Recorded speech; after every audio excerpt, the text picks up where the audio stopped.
어제 요절의 말씀 1절이었죠. 1절의 말씀 같이 고백합니다. 내 영혼아 여호와를 송축하라. 내 속에 있는 것들아 다 그의 거룩한 이름을 송축하라.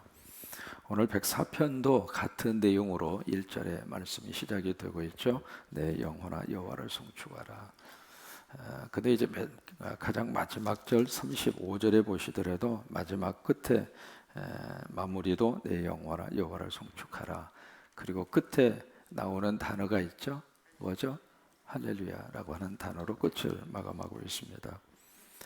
여기 이제 여호와를 송축하라 그렇게 말씀하시면서 우리가 찬송하는 대상이 누구인가를 분명히 말씀을 하고 있습니다. 누구를 찬송하느냐면 하나님이에요. 우리가 부르는 모든 찬송을 듣는 1차적인 대상은 누구냐면 하나님이십니다. 하나님이 들으시라고 찬송하는 거예요.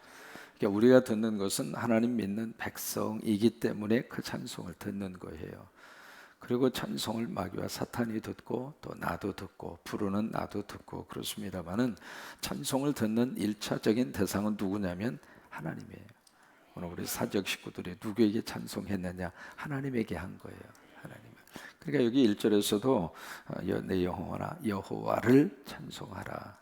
그래서 33절에 이런 고백을 하고 있습니다. 33절을 보시면 내가 평생토록 여호와께 노래하며 내가 살아있는 동안에 내 하나님을 찬양하리로다. 그러면서 오늘 이 104편의 내용은 그 하나님이 누군가, 내 찬양을 받으시는 그 하나님, 내 기도를 받으시는 하나님, 내 예배를 받으시는 하나님, 교회에서 이루어지는 헌신도 마찬가지입니다. 헌신을 누구에게 하는가? 하나님에게 합니다. 지금 선교팀 가 있습니다마는 필리핀 선교 현장에서 누구를 위해서 시간과 정성을 바쳐서 하나님 앞에 헌신하는가? 하나님을 위해서. 그러니까 믿음 생활의 모든 가장 중요한 출발도 하나님이고 과정도 하나님이고 목적도 하나님이십니다. 하나님이 받으신다 그 말이죠. 하나님이 받으시는 예배라야 그게 살아있는 예배, 하나님에게 바치는 기도래야 향이 있는 기도가 되고 하나님에게 올려지는 찬송이래야 그게 거룩한 찬송이 되는 거예요. 그러니까 만약에 인간이 대상이 된다면 그것은 거룩하지 않습니다. 그래서 여기 이 찬송을 받으시는 그 하나님이 어떤 하나님인가라고 하는 것을 이 104편 속에 쭉 1절부터 35절까지 고백을 하고 있습니다. 그래서 이 104편을 가리켜서 제2의 창세기라 그럽니다. 이 창조신앙을 가지고 고백된 시편이 104편이에요. 그러니까 우리의 찬양을 받으시는 그 하나님, 우리가 찬양하는 그 하나님이 구체적으로 어떤 하나님이신가 라고 하는 것을 쭉 고백을 하고 있습니다. 여기 이제 세 가지로 하나님을 찬양하고 있어요. 첫째로 창조주 하나님. 그래서 우리 2절부터 쭉 이렇게 보시면은 거기에 빛이라든지 하늘이라든지 땅이라든지 바다라든지 그다음에 동물이라든지 이런 내용들이 굉장히 많이 언급이 되어져 있잖아요. 이것이 바로 창세기 1장입니다. 첫째 날 하나님이 이것을 창조하시고 둘째 날 이걸 창조하시고 셋째 날 창조하시고 마지막 날 하나님의 형상대로 인간을 창조하시고, 그래서 이 모든 창조를 누가 하셨는가? 하나님이 하셨습니다. 우연히 탄생된 것이 아니라 어떻게 하다 보니까 진화해서 여기까지 온 것이 아니라 하나님이 목적과 이유를 가지고 창조하신 거예요. 근데 그 창세기 1장 속에 계속 반복해서 나오는 단어가 있잖아요. 첫째 날 창조를 하시고 그 다음에 결론이 뭐냐면 하나님 보시기에 좋았더라. 둘째 날 창조하시고 하나님 보시기에 좋았더라. 그 다음에 마지막 인간을 창조하시고 하나님 보시기에 심히 좋았더라. 여러분, 우리가 믿음을 가지면은요 서로가 서로를 볼 때 좋아 보입니다. 옆에 있는 분 한번 보세요. 얼마나 이쁜지, 얼마나 감사한지. 이 새벽에 오셨다는 자체도 감사하고 이 새벽에 잠을 깨울 수 있다는 것도 감사하고,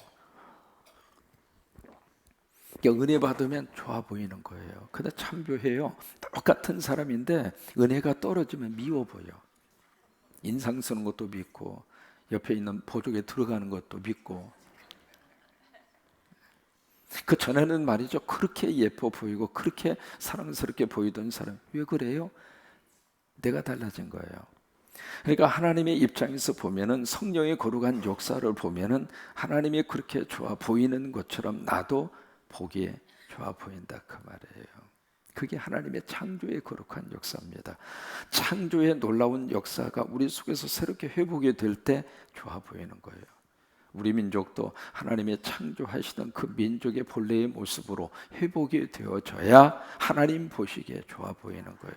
그렇지 않으면 하나님 보시기에 안 좋아 보이는 거예요. 하나님 보시기에 좋아 보이지 않으면 그때부터는 하나님과의 관계가 멀어지게 되고, 하나님과의 관계가 멀어지면 마귀와 사탄과 악한 영이 그 자리에 들어와서 그 민족과 나라를 지배하게 되어져 있는 거예요. 그래서 우리가 열심으로 기도하는 이유는 하나님 우리 민족의 창조의 모습을 회복하게 하옵소서. 그래서 정말 예수님 안에서, 믿음 안에서, 성령 안에서, 하나님 안에서 서로 좋아 보이게 하옵소서. 그 다음에 두 번째로 우리가 찬양하는 하나님이 어떤 하나님인가? 섭리하시는 하나님.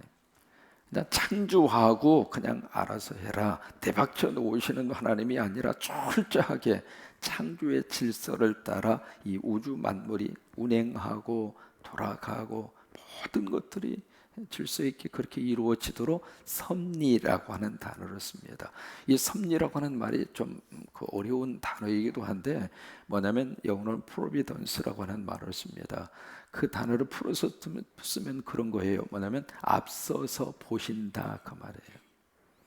하나님이 섭리하신다는 이야기는 하나님이 모든 것을 앞서서 보시고 그쪽 방향으로 인도하신다 그 말이에요. 그쪽 방향으로 우리를 가이드해 주신다 그 말이거든요. 그러니까 하나님이 내 삶 속에 오셔서 나를 섭리하신다 그 말은 내 인생의 모든 것을 다 하나님은 아셔요. 우리는 모르지만 하나님은 아셔요. 그래서 아시기 때문에 그 하나님이 내 인생을 하나님의 거룩한 나라에 이르기까지 하나님이 앞서서 보시고 인도하시고 그쪽으로 가이드를 하시고, 그게 섭리라고 하는 단어입니다.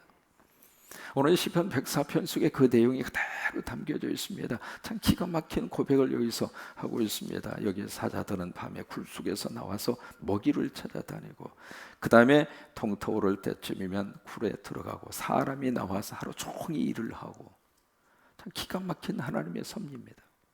그래서 섭리하시는 하나님, 그 하나님이 우리 가정 속에 오셔서 우리 자녀도 섭리하시고 우리 교회도 섭리하시고, 그래서 이 교회를 통해서 지금까지 하나님이 귀하게 들어서셨는데 앞으로도 성광교회 때문에 하나님이 영광 받으시고, 그렇잖아요. 하나님 우리 교회 다 보시면서 그래 고맙다, 내가 하고 싶은 일 니네 교회가 하고 있구나. 그렇지 못하는 교회가 너무 많아서 교회가 세상으로부터 지탄의 대상이 되어져 있잖아요. 왜 그럴까? 하나님께서 원하시는 일을 안 하니까 그래요. 정말 하나님이 뭘 원하실까? 그걸 물으면서 교회는 끊임없이 하나님이 원하시는 쪽으로 가야 돼요.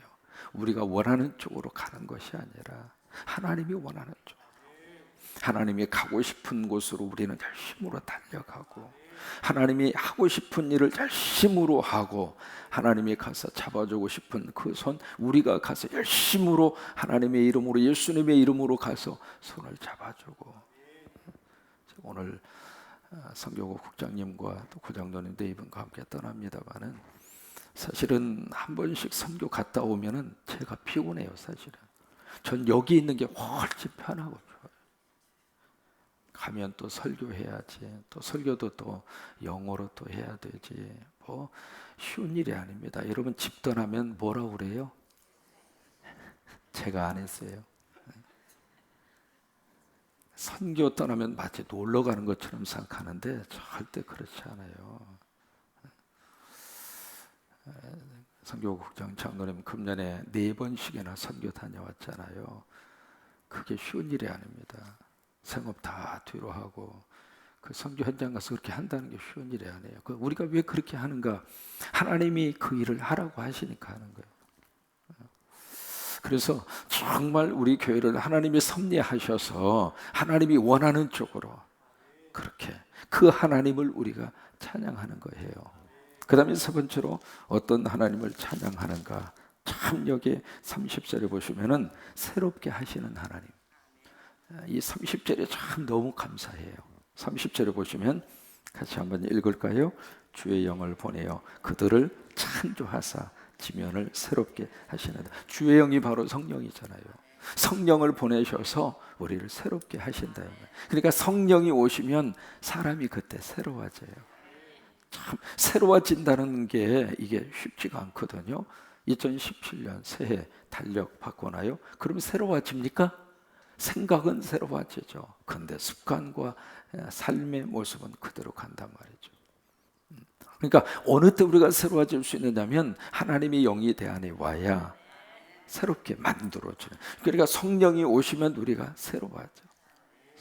그래서 여기서도 주의 영을 보내어 그들을 창조하사 그 다음에 지면을 새롭게 하옵소서. 놀라운 것은 사람이 새로워지면 땅도 새로워지고 자연도 새로워지고, 그때 사람이 타락하잖아요. 그러면 자연도 타락합니다. 자연이 타락하면 인간은 자연 때문에 재앙을 받고 자연 때문에 죽습니다. 그러니까 이게요, 사람이 새로워진다고 하는 것은 모든 삼라 만상이 새로워질 수 있는 출발입니다.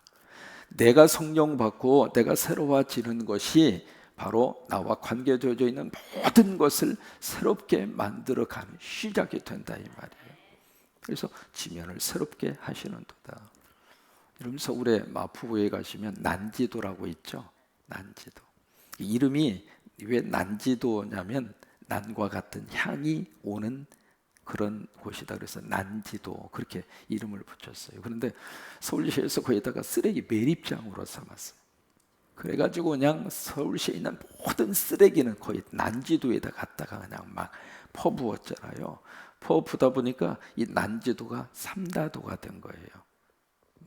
뭐냐면 거기 이제 파리떼가 그렇게 많고 먼지가 그렇게 많고 그 다음에 쓰레기가 그렇게 많고 그래서 삼다도가 된 거예요. 난지도가. 그래서 그 전에 그렇게 난의 향기가 흘러 넘치던 그 장소가 이제는 완전히 쓰레기 더미에 그냥. 그래서 그쪽에 마포구에 있는 그 아파트에서는요 창문을 열어놓지를 못합니다. 그래서 바람이 불어오면은 썩은 악취 냄새가 막 안방까지 들어가지고 그쪽에 아파트는 창문을 못 열 정도로 이제 그런 장소였고, 먼지가 너무 많이 나가지고 교통사고가 많이 나던 장소가 난지도예요. 근데 이것을 높이가 98m까지, 아니 98m까지 올라갔습니다. 쓰레기를 덮어가지고 산이 하나 형성이 된 거예요.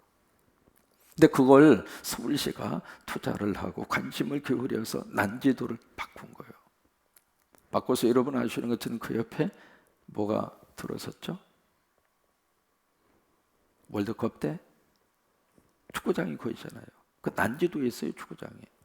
그리고 거기다가 막 신경을 써서 이 난지도 주변을 개발을 하고 그러다 보니까 거기 대천 내가 하나 이렇게 흐르고 있거든요. 그쪽에 피레미가 살고 그리고 동물들이 살고 도마뱀이 살고. 그래서 이제 난지도가 옛날 쓰레기장이 아닙니다. 새로운 난지도로 탈바꿈된 거예요. 왜 그랬을까요? 거기에 새로운 바람이 들어간 거예요. 새로운 바람이 들어가니까 죽어가던 그 땅이, 죽어가던 그 장소가 살아난 곳으로 바뀐 거예요. 여러분 땅도 그러고 사람도 그러고요, 새로운 바람이 들어가야 돼요.